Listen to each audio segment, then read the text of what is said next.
What's up, everyone? It's your school counselor, Mrs. McMorris, and I'm here to talk to you about things to expect in middle school. I'm going to start with the actual school. There's going to be no more reaching up trying to touch the ceiling because the building is usually larger. You're going to have larger classrooms and hallways. Middle school is going to start 45 minutes earlier, and it's also going to end 45 minutes before the elementary school. You're going to have more classmates, you're going to have different students in each class, and you're going to make new friends. You're going to have rules, just like in elementary school, but you're also going to have new kind of rules, such as detentions. You're going to have security. Security is going to be there to answer questions. They're going to also be there to enforce some of those rules. We're going to talk about schedules next. And in middle school, you have 7 classes. 5 of them are going to be core. You have language arts, math, science, social studies, and PE. And in PE, you get your own locker, and you have to dress out for that class. There's also 2 elective classes, and those are classes you get to pick, like art, computers, applied tech, choir, band, orchestra, and so on. There's support classes as well. Support classes usually take a place of an elective class. So if you have to take a support class, then you lose one of your electives. You may have to take a support class in English language arts, study skills, or social skills. Support classes are based on test scores and teacher recommendations. So you want to try your best on those tests that you have to take in elementary school and doing your classwork.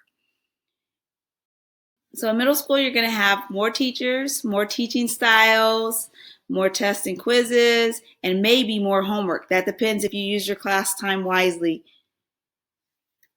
There is a bell schedule that tells when class starts and when the class ends by the bell, and you get 5 minutes passing in between each period. You're going to have 2 lockers, one for PE and one in the hallway. The one in the hallway is what you're going to use for your coat, and you're probably going to use it to put any extra stuff in there because you're not going to have desk or cubbies in the classroom. You want to make sure when you're going to the lockers and bathrooms that you still get to class in time because you will only have that 5-minute passing period and you don't want to be tardy because one of the rules in middle school is you can get a detention if you're tardy. Lunchtime's a little bit different. You get a half an hour for lunch and there's no recess. Cool thing about lunch is you get to eat with all the kids in the same grade as you. So if you're in 7th grade, you get to eat with all the 7th graders. You get to sit wherever you want to sit, and then you have choices. So after you finish eating your lunch, you can go to a teacher's classroom, you can go to the library, you can go to open gym, and there's lots of different options of things that you can do. And this goes into our next topic, choice. In middle school, you have more choices. You're going to be able to choose what you do for lunch, but you're also going to be able to choose what sports you get to play. We have cross-country running, volleyball, wrestling, skiing, basketball, track and field, softball, baseball.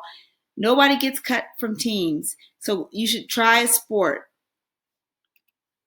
We have spelling bee, battle of the books, talent show, GOB, Native Youth Olympics, just like in elementary schools, but we also have dances and pep assemblies that are usually done during the Spirit Week.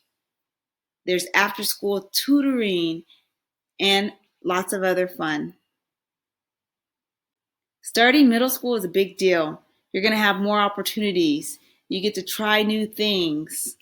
You're going to have more independence, which means you're going to have more responsibility. You're getting older and you're going to have strong feelings. You may be excited about finishing elementary and going to middle school. You might be nervous or scared because it's change and it's something new. You might even be sad because you don't have any classes with a friend or you have to leave some of your friends or favorite teachers behind. Middle school has a lot to offer, and you can find out as much as you can before starting to help with the transition. You can look at the website at the school that you're going to go to. You can do activities offered for incoming students, such as the camps that they might have, an open house. And if nothing else, make sure you tour the school before school starts. So when you get your schedule and everything, go tour the school, see where your classrooms are going to be, even try to open your locker. I have shared some of the things to expect in middle school. I hope it helps you with the transition. Thanks.